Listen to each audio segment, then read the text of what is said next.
Assalamualaikum warahmatullahi wabarakatuh. Perkenalkan, nama saya Farah Martawiyah dengan NIM 2103010073 dari kelas N03 Pendidikan Bahasa dan Sastra Indonesia, Fakultas Keguruan dan Ilmu Pendidikan. Di sini saya akan menjelaskan tentang teori belajar konstruktivistik. Pengertian teori konstruktivistik dalam konteks filsafat pendidikan. Konstruktivistik ini adalah suatu upaya membangun tata susunan hidup yang berbudaya modern. Pengertian teori konstruktivistik menurut para ahli.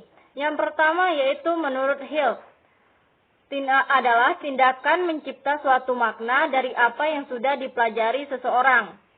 Yang kedua yaitu menurut Szymanski, adalah aktivitas yang aktif ketika peserta didik melatih sendiri pengetahuannya, mencari tahu apa yang sudah dipelajari, dan merupakan proses menyelesaikan konsep dan ide baru dengan kerangka berpikir sendiri.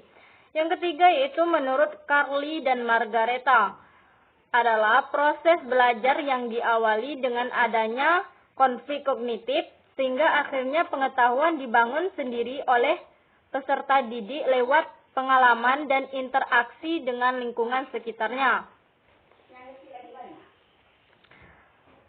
Berikutnya yaitu adanya asumsi-asumsi konstruktivistik. Konstruktivistik memiliki asumsi yang sama dengan teori kognitif sosial yang mengarahkan bahwa orang berperilaku dan lingkungan berinteraksi secara timbal balik. Adapun asumsi-asumsi dari konstruktivistik ini adalah satu, manusia merupakan siswa aktif yang mengembangkan pengetahuan bagi diri mereka sendiri, di mana siswa diberikan keluasan untuk mengembangkan ilmu yang sudah didapatkan tersebut, baik dengan melakukan latihan, melakukan eksperimen, maupun berdiskusi sesama siswa. Dengan hal ini seperti itu, maka ilmu-ilmu akan berkembang dan bertambah. Yang kedua yaitu guru sebaiknya tidak mengajar, dalam artian menyampaikan pelajaran dengan cara tradisional kepada sejumlah siswa. Guru seharusnya membangun situasi sedemikian rupa sehingga dapat terlibat secara aktif dengan materi pembelajaran melalui pengolahan materi-materi dan interaksi sosial. Berikutnya adanya tujuan teori belajar konstruktivistik. Adapun tujuannya, yang pertama yaitu membantu peserta didik dalam memahami isi dari materi pembelajaran. Yang kedua yaitu mengasah kemampuan peserta didik untuk selalu bertanya dan mencari solusi atas pertanyaannya. Yang ketiga yaitu meningkatkan pemahaman peserta didik terhadap suatu konsep secara komprehensif. Dan yang keempat yaitu mendorong peserta didik untuk menjadi pemikir aktif.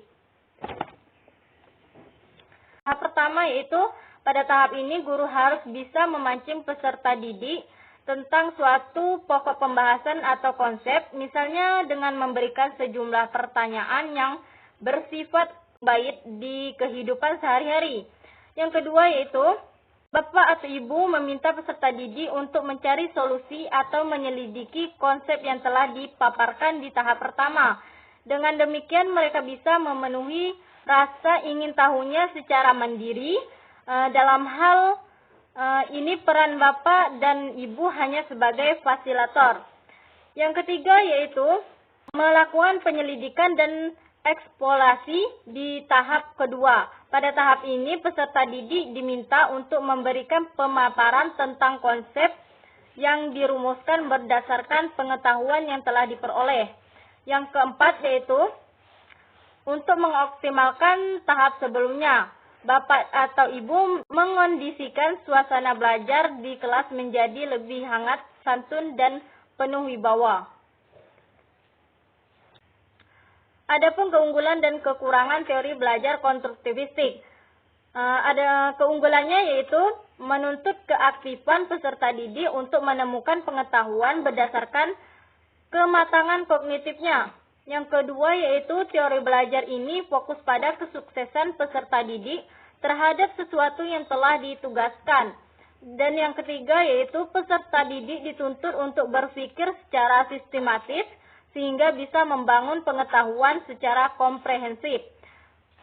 Adapun kekurangan teori ini yaitu yang pertama yaitu proses belajar konstruktivistik secara konseptual adalah proses belajar yang bukan merupakan pemerolehan informasi yang berlangsung satu arah dari luar ke dalam diri siswa kepada pengalamannya melalui proses asimilasi dan akomodasi yang bermuara pada pemutakhiran struktur kognitif. Dan yang kedua yaitu peran siswa. Menurut pandangan ini, belajar merupakan suatu proses pembentukan pengetahuan. Yang ketiga yaitu peran guru. Dalam pendekatan ini, peran guru atau peran pendidik membantu agar proses mengonstruksian pengetahuan siswa berjalan lancar. Yang keempat yaitu sarana belajar. Peran utama dalam kegiatan belajar adalah aktivitas siswa dalam mengonstruksi pengetahuannya sendiri. Dan yang terakhir yaitu evaluasi. Lingkungan belajar sangatlah mendukung munculnya berbagai pandangan dan interpretasi terhadap realitas, konstruksi pengetahuan, serta aktivitas lainnya yang didasarkan pada pengalaman. Adapun penerapan teori belajar konstruktivistik. Yang pertama yaitu harus mampu membentuk pemikiran peserta didik dalam bekerja secara mandiri, akan menghasilkan kegiatan belajar yang lebih bermakna. Yang kedua yaitu kembangkan kegiatan inquiry di semua topik belajar. Yang ketiga yaitu memunculkan rasa keinginan tahuan peserta didik terhadap suatu permasalahan melalui bertanya. Dan yang keempat yaitu membantu masyarakat belajar atau belajar dengan kelompok-kelompok tertentu. Berikutnya itu adanya implementasi teori konstruktivistik dalam pembelajaran. Yang pertama yaitu kurikulum disajikan mulai dari keseluruhan menuju ke bagian-bagian dan telah mendekatkan kepada konsep-konsep yang lebih luas. Yang kedua yaitu pembelajaran lebih menghargai pada pemunculan pertanyaan dan ide-ide peserta didik. Yang ketiga yaitu kegiatan kurikuler lebih banyak mengandalkan pada sumber-sumber data primer dan manipulasi bahan.